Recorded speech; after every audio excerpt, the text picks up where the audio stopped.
केंद्रीय जांच एजेंसियों पर एक बार फिर सवालों की बौछार हो रही है। इस बार निशाने पर है केंद्र की मोदी सरकार और वजह है नेशनल हेराल्ड मामला।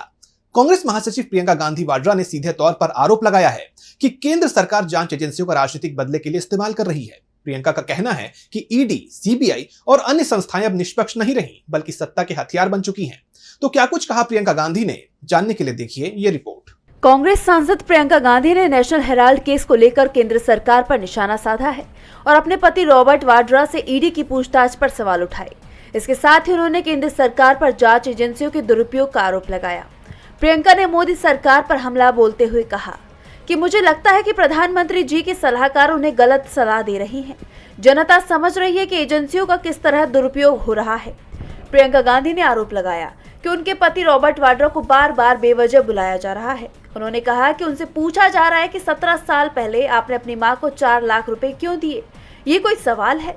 नेशनल हेराल्ड केस को लेकर प्रियंका ने कहा कि इस मामले में कहा जा रहा है कि हजारों करोड़ की प्रॉपर्टी हड़पी गई है। अगर ऐसा होता तो वो प्रॉपर्टी किसी के नाम पर होती, जबकि सच्चाई ये है कि नेशनल हेराल्ड की प्रॉपर्टी ना बेची जा सकती है, न किराए पर दी जा सकती है। उस पर किसी का हक ही नहीं है, तो हड़पने की बात कहां से आई?